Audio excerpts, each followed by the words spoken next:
God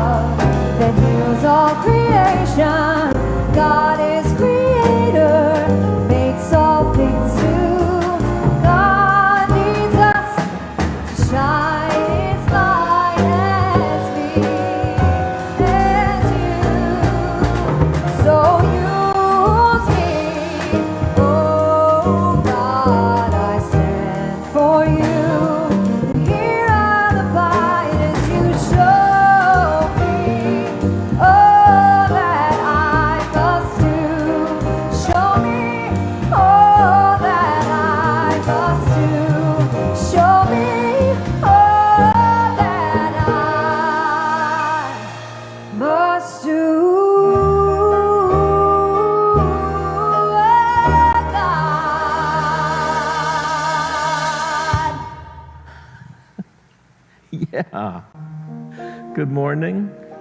Good morning. Well, last I checked, my name was John McLean.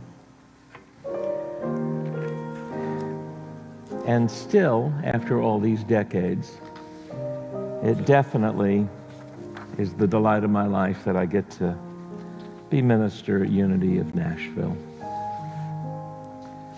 As well as all other of the, you can tell I'm looking for my paper. Here we go. All right. Hello.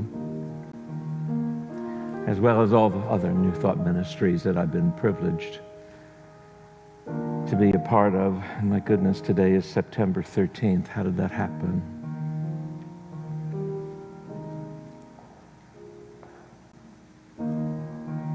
I was cleaning up some papers here in the sanctuary the other day, and I found my notes from the last live talk I gave, which was the 5th, I think, of March. And I put them in a place where I keep things for myself. And yet, for the most part, all is well, and life is good, and we are still truly blessed as we get together this way, not meeting face to face, but heart to heart. Unity is a prayer ministry, has been for 140 years. And this church was founded as a study group and a prayer ministry as well, and we are still praying all the time. Every week, we have a new prayer of the week, and nightly, at 9 p.m. and upon rising, I affirm this prayer. It's called This Week's Prayer on your e-hymnal. And if you'd like to read along with me and speak it aloud, that would be fantastic. So together, in the infinity of life where I am, all is perfect, whole, and complete. With neither fear nor shame, I affirm my place in the family of things. With trust and with thanks, together the people said, Amen. Most of us are in Middle Tennessee, where it's raining cats and dogs. Would that this rain was on the West Coast. I know there are folks in both the Pacific Northwest and in Southern California, who are watching right now. So we're holding you in our prayers, of course, for resilience and safety. And this is also the time that we turn to each other, where we say good morning, a brief check-in, give each other a shout out, and let us know how we can pray with you this week. Whatever prayer requests you post now, be sure that I will take them into my prayer circle on Wednesdays at noon, and then forward them also to Silent Unity for an additional 30 days of prayer. So why don't we take that moment now and go to your keyboard, or get your opposable thumbs poised to do your little typing on your little phone, and let us know how can we support you today.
Say amen.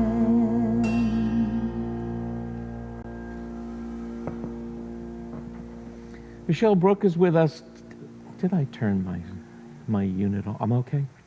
Michelle Brooke is with us today, joining the Peace, Love, and Sunday Morning Orchestra, who, as always, I should say at this point, the perennial Peace, Love, and Sunday Morning Orchestra, Chris Croce, Vincent Heckard, and David Lukens. Announcements for the good of the order, we have hardly any. However, we do find that we still need to remind you that there are two pieces of mail that come from us. You get them Tuesday morning and Friday morning. Embedded in those are hot links. So make sure you always keep one in your mail queue.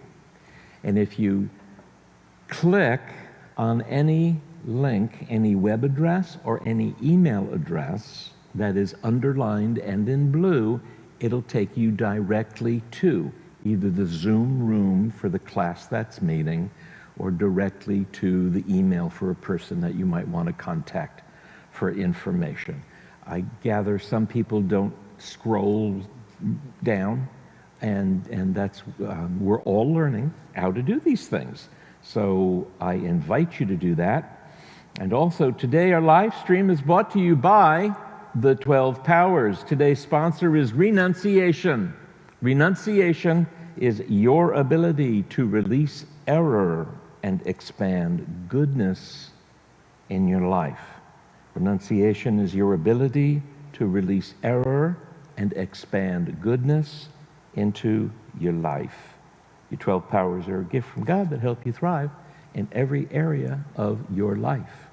And now the exciting update. What's that? You want to know how we're doing with our matching gift campaign? The fundraising thermometer, please.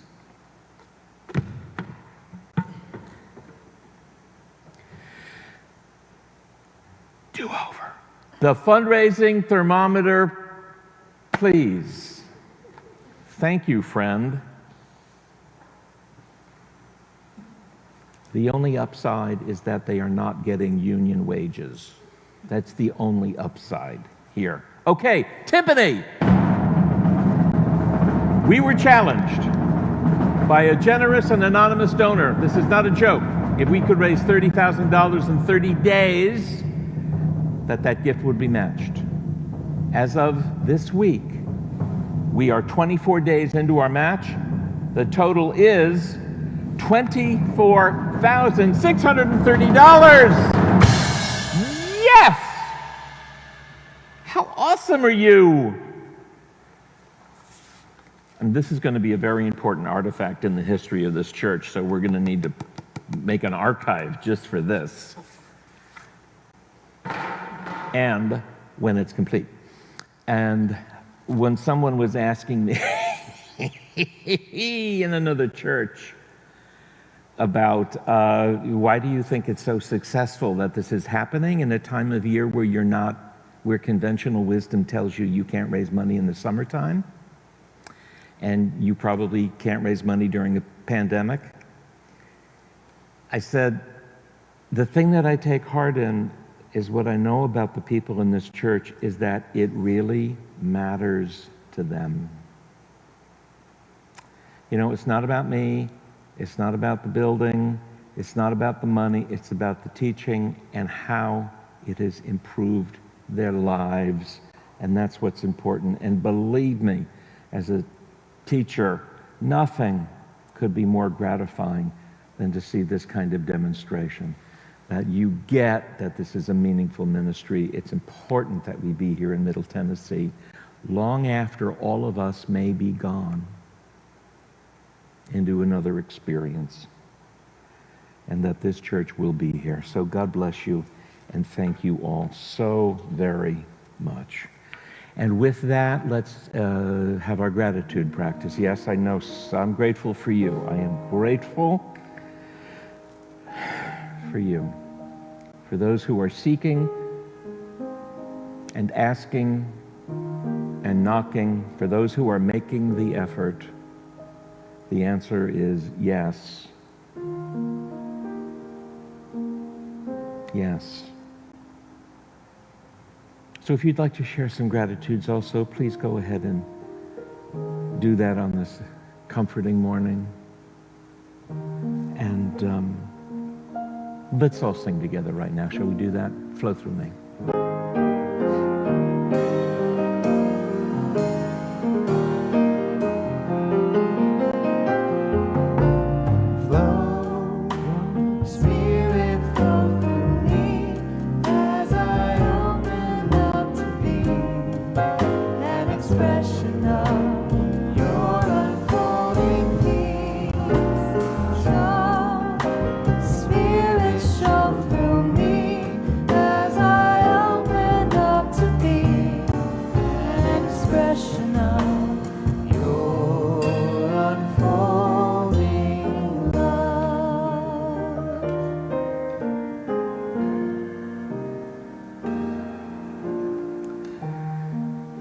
God of our understanding, we thank you for all the gifts in our lives, for relationships, for health, for beloved animal companions, for the ability to think critically and to love wastefully, for right work, and for those who are challenged, the lively expectation that good is still a reality.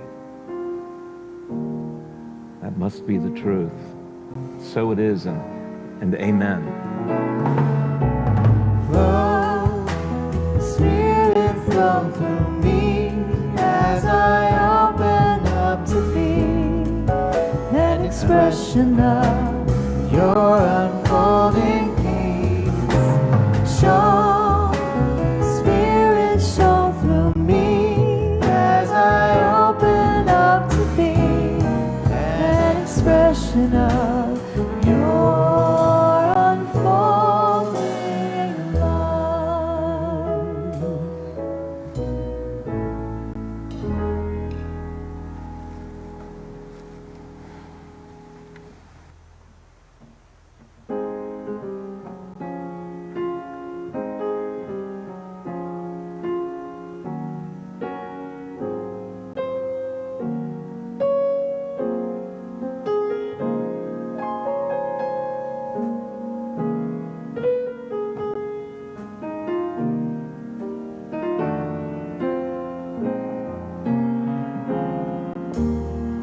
Them that's got shall gain, them that's not shall lose.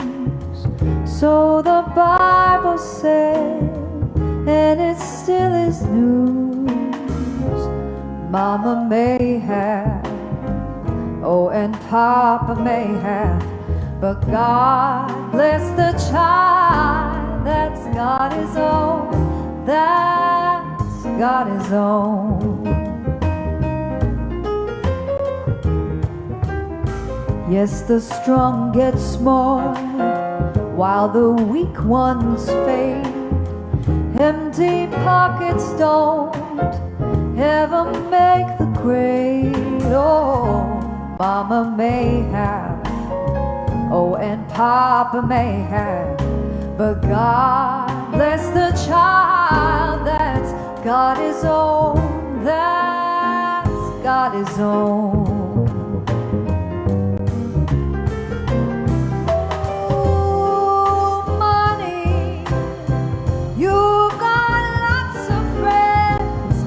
They're crowded round your door. When you're gone and you're spending those ends, they don't come around here no more. Rich relations give a crust of bread and such.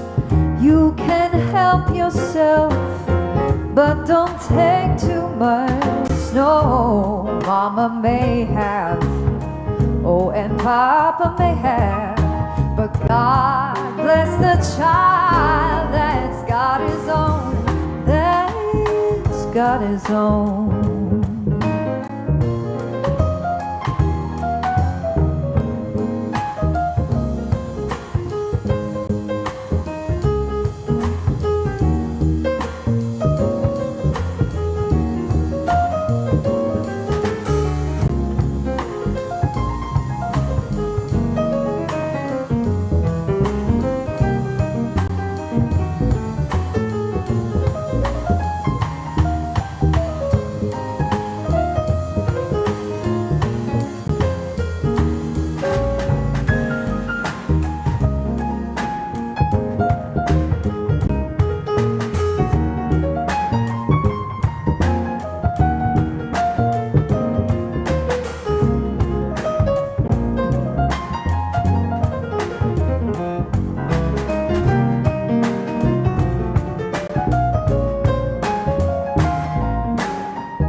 door when you're gone, just to spend in those hands. They don't come round here no more. Rich relations give a crust of bread and such. You can help yourself, but don't take too much. Mama may have, oh, and Papa may have, but God bless the child that's got his own. Oh, but God bless the child that's got his own. Oh, but God bless the child that's got his own.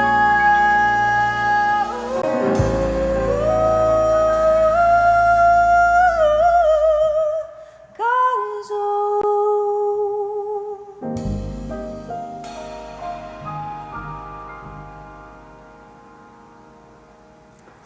Sweet.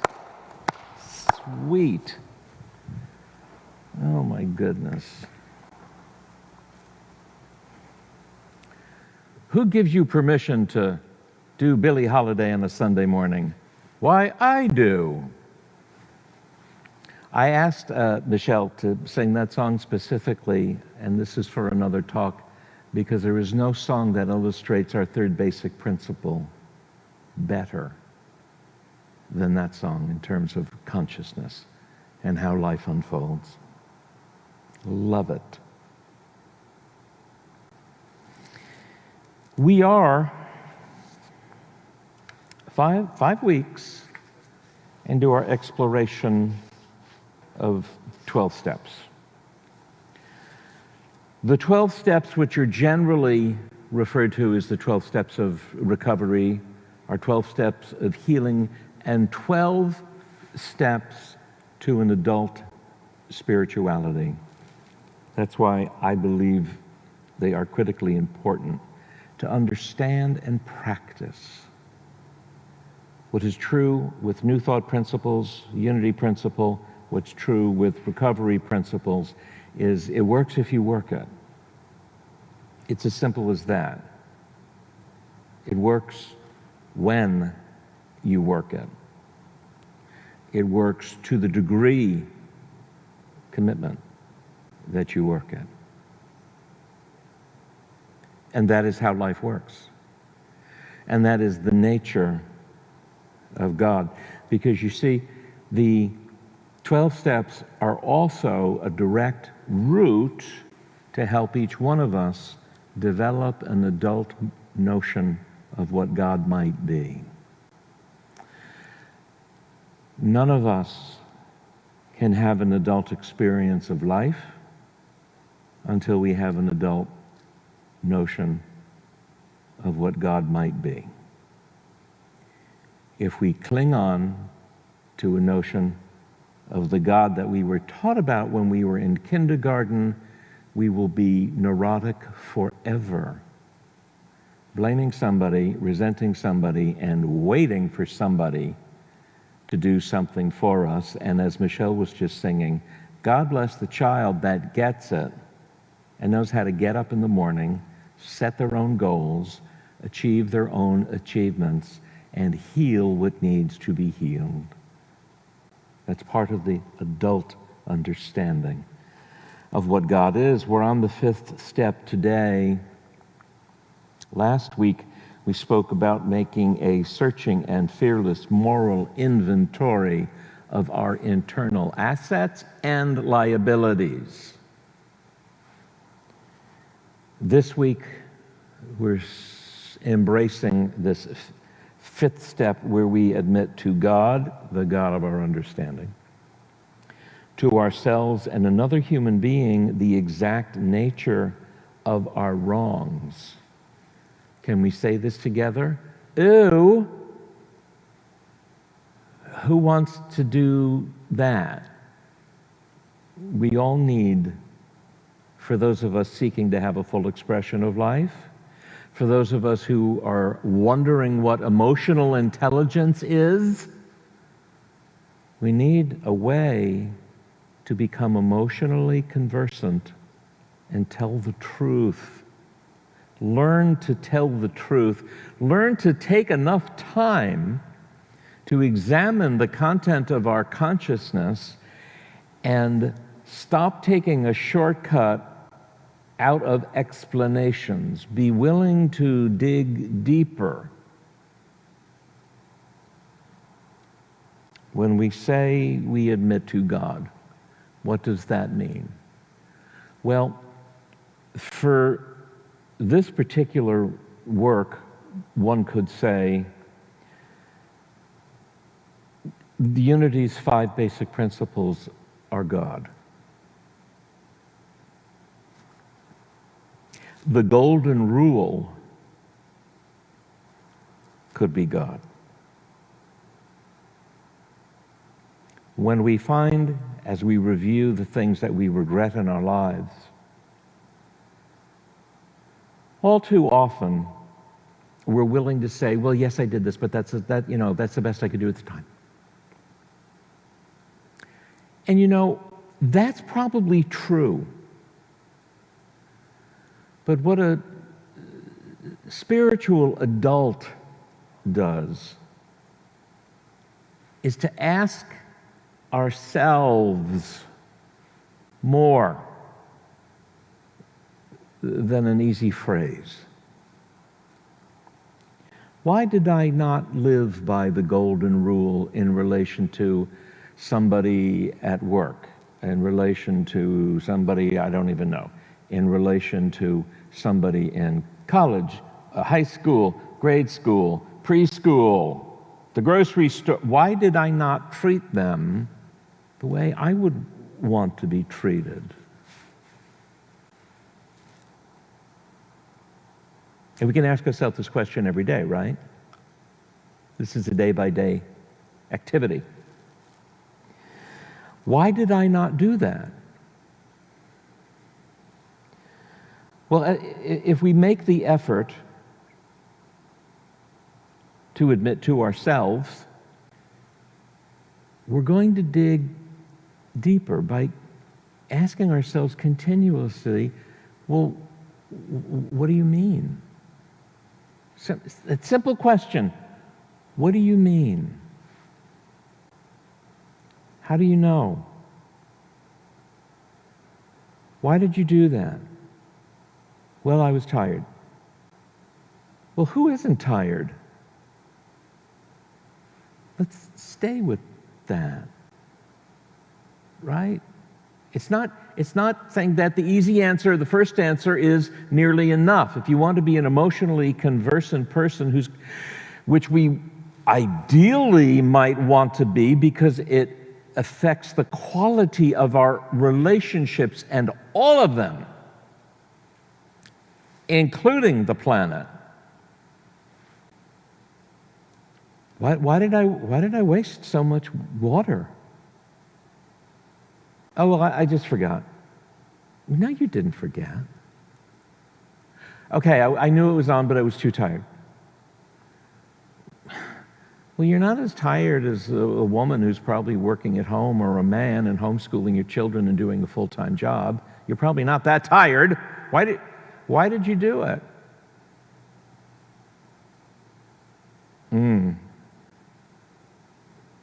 I don't care.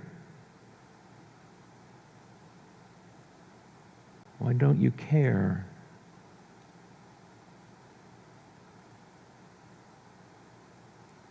That might take some time to unpack, huh?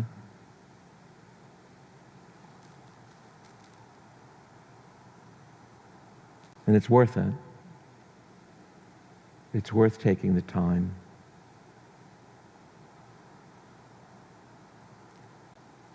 Our triggers to treating others not in accord to the golden rule is usually because we were hungry, angry, lonely, tired, halt. Many of us know that expression. And there's always something deeper than that going on. One can also ask oneself, in relation to anything that I did poorly or I regret, could I have done better in that moment? Probably.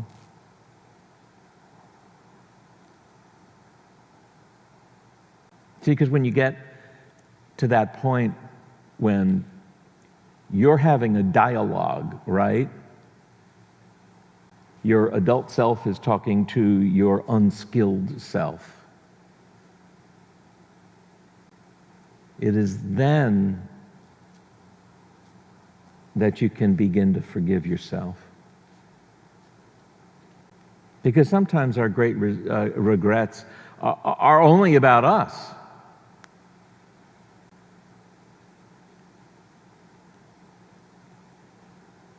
In the Talmud, it is written that in the days to come, the Creator, let me frame this up. One of the Talmudic rabbis was a rabbi named Zuzah, Z-U-Z-A. And he wrote, in the days to come, Creator will not ask me, Zuzah, why were you not Moses? Creator will say, Zuzah, why were you not you?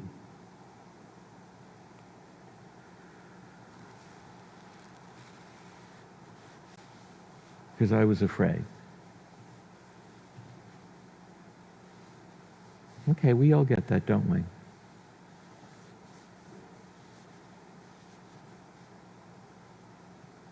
The last couple of years, I've taken to the binge watching of series on television. Any of you out there do that as well?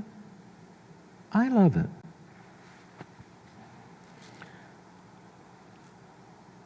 Still looking for a good one. If anybody has a great suggestion, please go to your typewriter and type it in, because I haven't had a good one in about 3 or 4 years. However, who remembers Breaking Bad? A favorite. What was the guy's name? Walter what? His last name? What? Walter White? Walter White. And how many seasons did we have? Like 5, 6? 5. So there were 5 seasons where this milquetoasty science teacher goes from being sort of a loser in life to being a kingpin. And in the last episode, it takes us 5 years for Walter White to tell himself the truth after creating mayhem and devastation. They said, why did you do it? And he said, because I felt powerful. I was in the last episode. I don't want to wait till the last episode of my life to get clear. Because one does not have to create mayhem and destruction in order to feel powerful. And a tool as simple as taking a moral inventory, comparing it for the purpose of this talk to a spiritual principle like the Golden Rule. Because the God of my understanding is not a person that's got anything to listen to. There's no God out there. It's the creative principle that is the universe. And comparing my erratic behavior to that which is true and eternal, and digging down so I could say, you know what? I probably did that because I felt powerless. And then a more skillful part of you can say, thank you for telling the truth. How else can you feel powerful in what you will create for the world, not what you will destroy? And that leads us to the third part of this step, admitted to God principle, to ourselves, and to another human being the exact nature of our wrong. Can I tell my dog? No, it says a human being. Why do we want to encourage people to do that? One, so that we develop the capacities for emotional intelligence and that we would be emotionally conversant. Two, so we would at long last conquer fear of others. Three, that we might heal shame. Because, you know, having worked at Silent Unity and being a minister for 20 years, I've come to learn that there's no such thing as original sin. It's all been done before, and it's been done creepier by other people than you. He ain't that bad.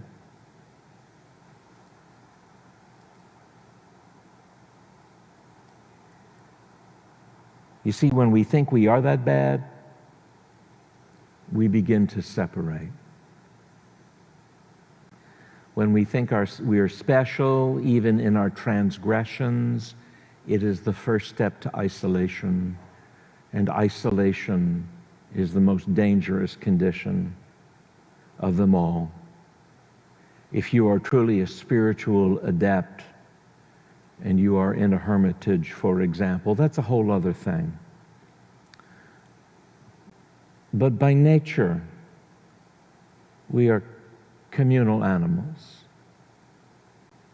And our bodies and our brains and our subtle bodies require that we be together. And in our being together, can we learn to be fearless? Can we learn to set aside shame? The answer is, of course we can. Of course we can.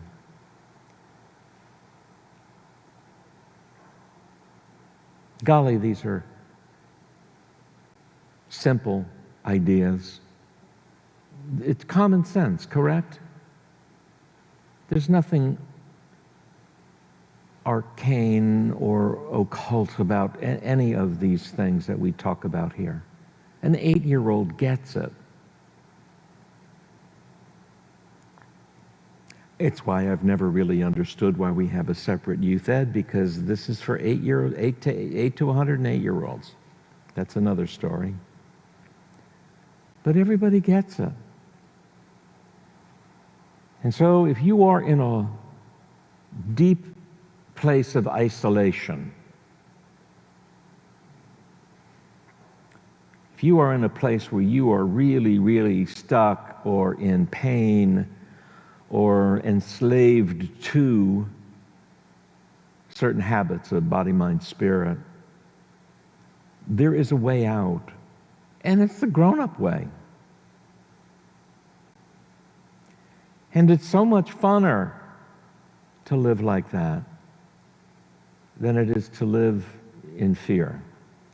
Fear of the other, fear of making mistakes, fear of being perceived as we are, which is always going to be more than enough.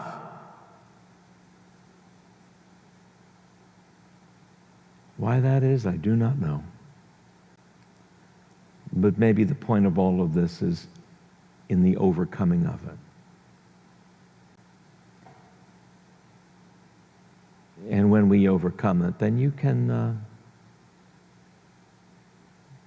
say, God bless the child that gets it. And they become a blessing to others. David?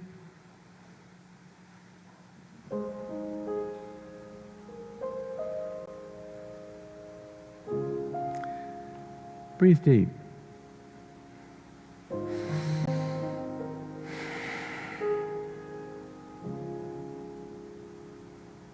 Be glad. Well, for so many things.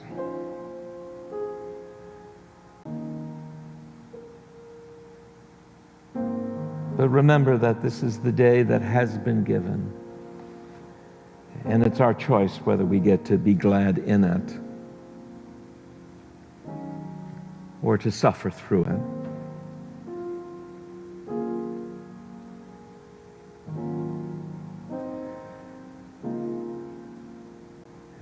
In our asking and in our striving, ask for the willingness for that which needs to be healed to be revealed to your conscious awareness.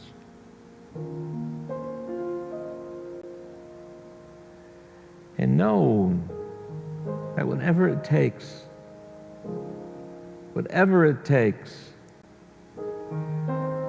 is a bargain.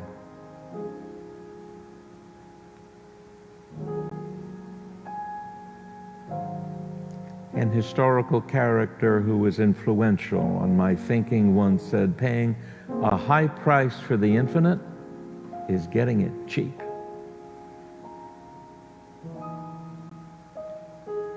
That's the way I look about these practices.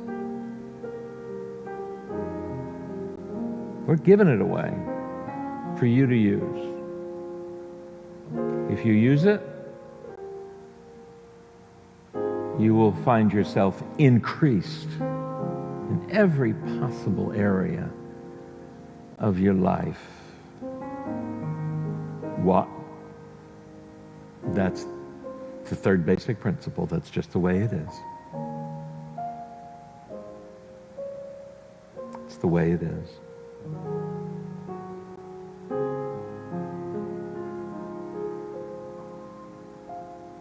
So as we consider being quiet for a moment, why not think about, in what area of my life do I hide?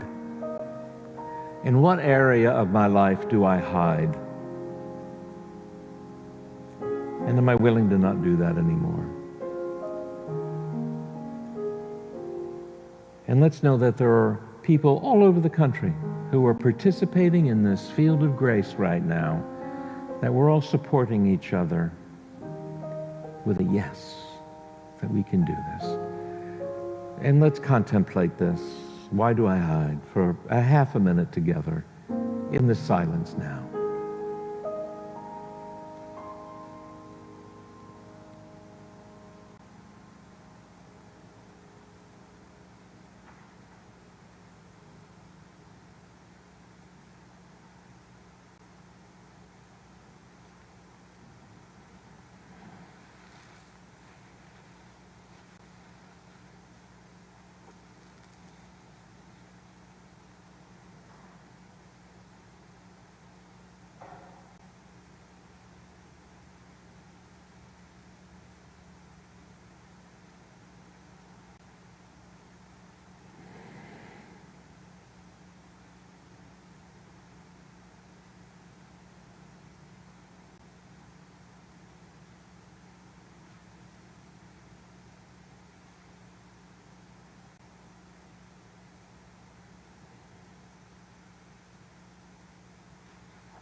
Breathe.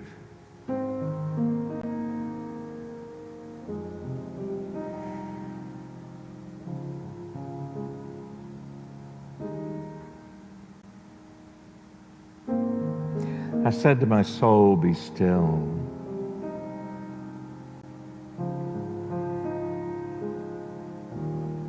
And wait.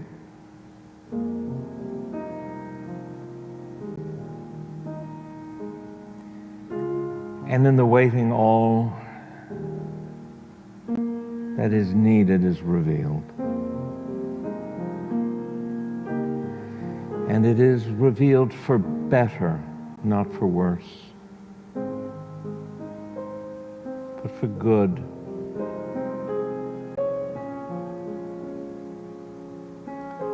For the love that livens us, for the wisdom that guides us, for the understanding that establishes right relationship with the family of things, for good. And that good is the very nature of God, of our understanding, the sufficiency of all that is needed to heal, prosper, and bless. Freely given, gratefully received, moved into expression, day by day, hour by hour, breath by breath.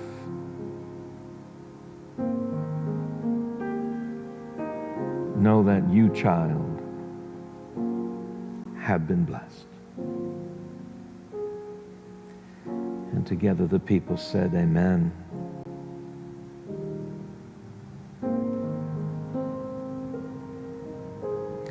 Perfect life within me, which is God, come into manifestation, is all that I am. Guide me ever on paths of perfection and cause me to see that which is good. And I see you. And you are good and very good, as it is written. And I will thank you for your intention to be part of this experience today, knowing that you are indeed there. Helps us receive and shape this experience. And it would be an impoverishment if you weren't here. And so thank you for keeping your commitment to this part of your spiritual practice. I know that fellowship happens when we encourage each other on our journey. So give somebody a call this week. Ask them how they're doing and what they're working on, because we do know, whether it's in our timing or for our convenience or not, is immaterial, but the wheel is always turning. And that I am ready for that next good thing. I am personally preparing myself, as I know you are too, for things not to be as usual and not to be normal, but to be extraordinary. And how will I fulfill my responsibility in creating that? And as always, in closing, you pray for me and I'll pray for you, because that's just what God's children do. And then let's offer also prayer for those who are suffering or on the front lines of service. The light of God surrounds us. The love of God enfolds us. The power of God watches over us. And the presence of God, I said that wrong, the whatever watches over us. But wherever we are, God is, and all is well. And we will see you again next Sunday morning.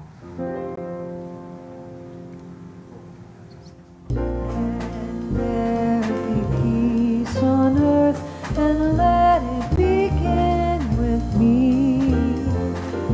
Let there be peace on earth, the peace that was meant to be, with God as creator, family all agreed.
kept you to myself.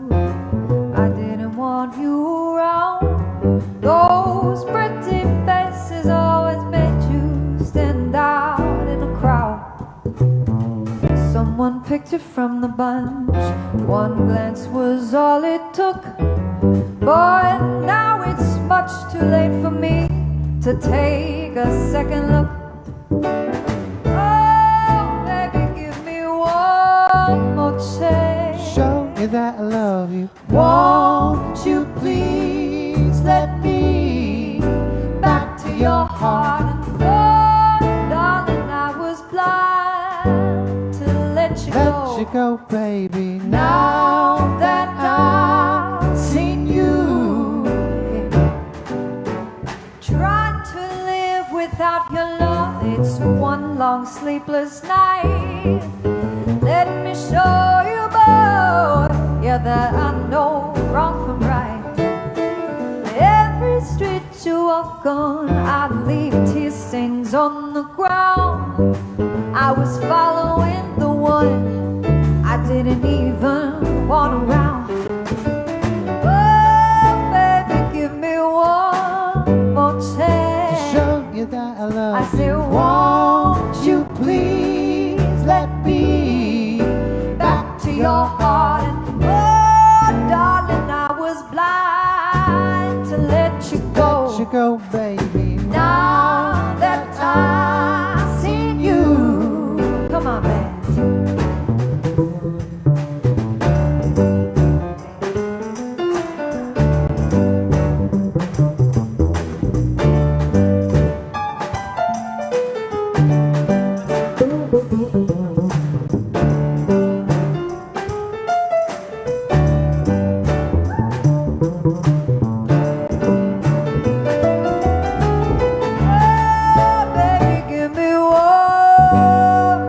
Show you that I love you. Won't you please